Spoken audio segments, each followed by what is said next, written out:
back to my channel. I wanted to hop on today and do a video showing you how I plan on setting up and creating my own teacher planner for the upcoming school year. I know most of us just started our summer vacations, but if you're teachers, chances are you're going to be taking professional development over the summer or teaching summer school, and we're already thinking ahead to the coming year. So I just wanted to come on and show you what my idea was. So I don't think I've ever said it on this channel before, but I teach ELD, so English Language Development, and my school and district are doing more of a push-in model for next year. So my lesson planning is going to have to change.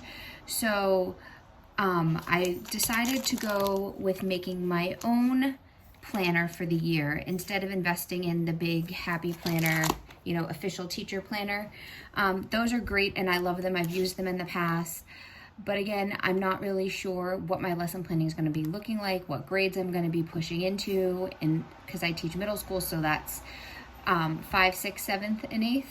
So I'm going to have to do a lot more collaborative planning. So I've decided to do a kind of bullet journal style lesson plan. And I've just had some of this laying around my house, because if you're like me and a Happy Planner person, you pick stuff up on clearance when you see it. So this was a Hobby Lobby purchase from last year. It was just the Happy Notes, so dotted grid paper. I'll show you how I'm turning those into my lesson plans. And then I have these two paper packs that I've got. So I picked these because it kind of goes with the geode cover. And it has 3 different pastel colors. So you have the lavender, 4. So you have lavender, kind of a mint, a light blush pink, and then a light kind of sky blue. So there's 40 pages in the pack, 10 pages each color. So I think, I'm gonna make one section just kind of for notes, and that's one of the things I've learned with using the Happy Planner and teacher planners in the past, is that I find a lot of it is unnecessary. So I like to have my lesson plans all together. I don't need them separated by month. I don't really like it that way. I prefer to have them separated by terms, and at middle school where I live, we do trimesters, so we have 3 terms. And then I just like having a note section at the back of my Happy Planner for, professional development, faculty meeting, curriculum meetings, IEP meetings, 504 meetings, IST intervention teams, anything like that that comes up throughout the year. I like having a section where I can go to record the notes from those meetings. So that's where I plan on using these color papers. And then I also have this pack that I also got at Hobby Lobby last year. Sorry for the noise in the background, but there's like a scooter going by the house and I've opened up the windows. So this was down to $1.24. So I picked this up as well because I figured it gave me a 5th color paper. These ones, looking at them, these are all dot grid, and then this is, as you can tell, the dot lines. So I figure, again, I can differentiate what meeting notes I'm taking based on what color paper I'm using. So this is a classic style, which again is different. Happy Planner does do a couple classic style teacher planners every year, but not many. And I really loved the cover. I prefer a classic size. The big size, for me, it just gets cumbersome lugging it around every day. So I've decided to go to a classic one this year and make my own, as I said. So I have bullet journaled in the past, and I do it off and on here and there when the mood strikes. So I decided to take, sorry, that was my dog, inspiration from my bullet journaling, and combined it with what the Happy Planner has done in terms of their teacher planners. So this first section here, this first tab is going to be for my lesson plans. And what I did, this was a mistake because I did 5 across. So what I did, can you see all that in the frame, is I took what the Happy Planner already did. So on one side, on the left-hand side, they always have 3. Let me fold this so you can see. So you always have 3 columns, and then I can put the month up here, the days of the week going down, I can do what classes they are across the top. And then on the right hand side, you have your 4 squares. So what I've done in order to create my squares, and I'll walk you through one, is my squares are 10 dots long by 9 dots across. So I've done that, and my district calendar's already come out this year, and there are 17 weeks in our first trimester. So I'm creating 17 of these pages. I could do the whole year right now, but again, where this is kind of a bullet journal hybrid type thing that I'm creating, by the end of the first trimester, I may decide that this template isn't working for me. So I don't want to have created 45 weeks worth of this template only to get to Christmas break and realize this isn't what I want to do for, the second and third trimesters. And flipping through, you can see my lines are not perfect. That doesn't bother me because I like it to be my own. I like being able, I've left enough space up at the top where I can put the classes and put the days of the week and the month at the top and kind of write those in every week by myself. So let me walk you through how I'm creating these pages. So I've also, you can see, so I didn't lose track, I've numbered at the bottom. So this is week 2. Just so I make sure I don't go over 17. So these pages don't take long to create once you have the numbers down. So you can see here that I'm on to week 11 right now. And this is how I prep my pages. So I'm gonna show you how I do that. So I've already prepped weeks 11 and 12. So once you get them prepped, it's really simple. So I know people take it off the discs all the time. I don't. What I use for this is I use a pencil, and then I'm using a Pigma Micron in the, I think it's 0.3. And I picked this just because it is the archival ink, so it won't fade over time. Not that, I'm worried about it fading within a school year. But, sometimes we have to put evidence binders together and whatnot, so I figure this will keep the ink nice. So I leave my paper on the discs. I start with this first row on the left-hand side page where it's not broken up by the hole punches from the disc, and I just count down 5 dots to leave myself room at the top. So, and then I always draw just a vertical line. So I always start going down this side and work my way left. I don't know, maybe it's just because I'm left-handed, but that's the way I figure I do it. And I know that I've done the page right if I get to the bottom on this column, and at the bottom I have a blank row. So I'm always this row here above this final row of dots. If I've done that, then I know I've done my counting correct. So I'm probably just gonna speed through this and play some music while you watch me count out some dots. So feel free to join along.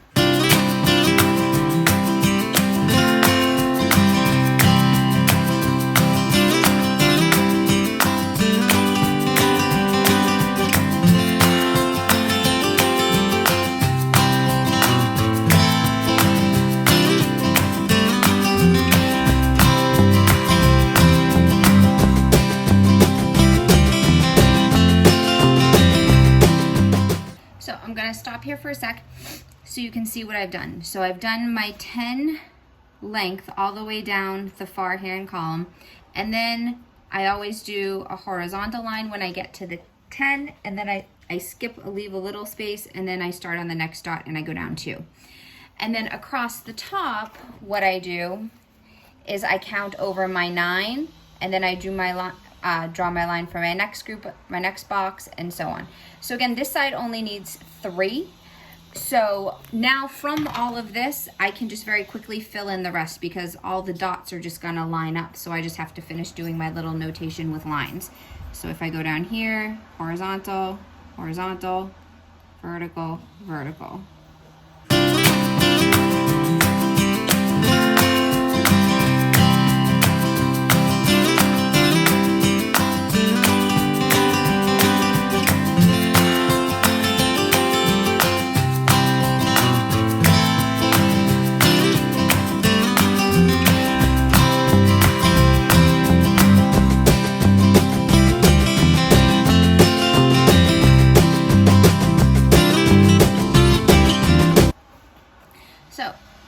finished this page, I'm gonna flip over and do the right-hand side. So on this side, I'm still doing my 10 and my 9, but in this one, I need 4 boxes to get me through the week. So again, I'm gonna start by going over to the left. I always leave the first row empty and I go into that second one, and I'm gonna count down 5.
Okay, so this is how I create my outlines for where my boxes are going to go. You know, I find it very therapeutic, but I can only do about 2 or 3 pages at a time before I start going cross-eyed with the dots. And if you remember from my mini Hobby Lobby video, I said, you know, that I have a 5-month-old daughter. So usually what I do is I prep 3 spreads like this a day, like during one of her nap times. And then when she goes to bed for the night, you know, while my husband and I are sitting around watching TV, I'll go in and draw the lines. I don't erase the pencil. You can if you want to, but for me, that's just an extra step that's really unnecessary.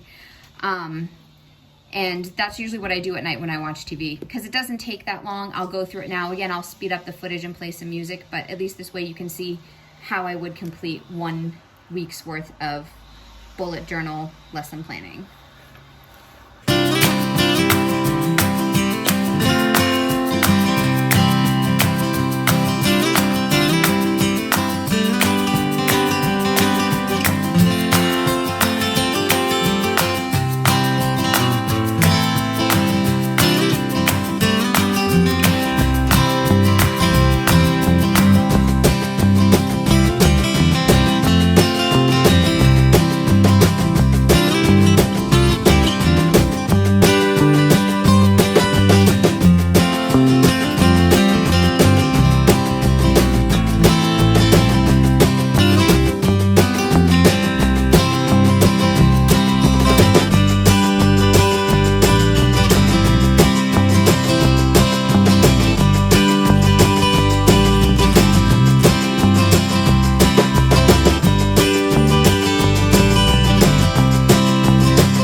you can see, I have just completed one of the lesson planning spreads. Again, my squares aren't perfect. If you wanted to use a ruler, you absolutely could.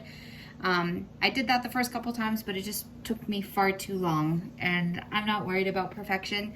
Again, you could make these boxes a little bit bigger if you wanted to, but I wanted to leave these lines in between, so if I wanted to, I could decorate with, you know, strips of washi across, you know, because of course I'll decorate with stickers and stuff as well. I haven't really figured out how much space I want to leave yet for the day of the week, because obviously, again, it's only 5 squares because it's Monday through Friday for the school. You know, so maybe some weeks I'm just going to put, like, you know, an S, you know, an M sticker for Monday, TW, you know, because I have sticker packs from Walmart that have those in there. So some weeks I may just want to do that instead of, you know, trying to letter and write in the days of the week, because, you know, I'm working on my hand lettering, but it's not the best because, you know, lefty life problems. So this again is going to be for just the first 17 weeks. So that was week 13. I did go through the other tabs and pull out just the plain dotted, and I counted up to 46 weeks. I figured I'd throw in an extra just in case I made a mistake somewhere. Now this one came with 4 tabs. So these ones I took out from, obviously, from the first section because they're more habits. These I was considering, I'm probably gonna just tape these together, because this one, and then, you know, these are kind of cute again, just for some notes maybe during class if I have to do observations of a student or something like that. Those would come in handy for that, so that's why those are still in there, as they are in the other sections as well. I'll pull those out and deal with those at another time. So I think what we're going to do next is we're going to go into this paper pack, and we're going to pull out, let's see, so I think I want to do, we'll do the purple. Okay, so the purple, the one that says Shine Bright Girl, dot grid on the front side, on the back side it's grid, which again doesn't bother me. The green ones say You're a Gem. So I'm trying to figure out how I do this, because what colors I want to put together. Pink is You Are Stardust, and again it's grid on the back, so that's the same for all of these. And then Dream, Believe, Achieve is the blue. So I think I'm gonna do purple and blue together, and then the green and the pink together, because I don't want to do like pink and blue together. You know, that just seems like too gender reveal party for me. So yeah, so I'm just gonna stick these in here. So I think this section here is going to be my building faculty meetings that I have every month, along with my curriculum meeting notes.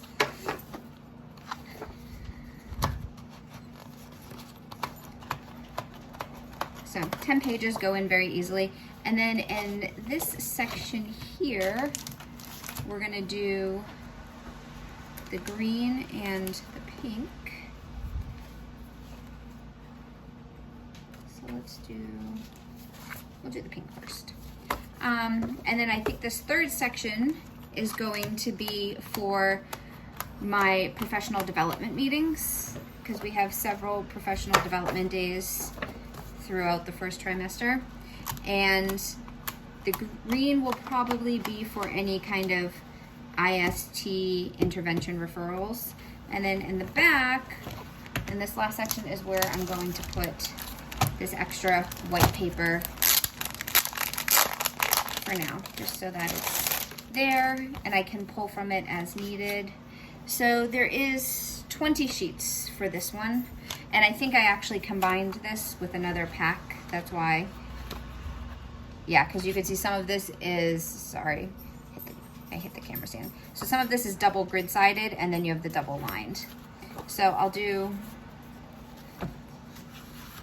a stack of each, because I don't need all of it in here. because again, I'm not really sure what I'm going to be using this paper for specifically.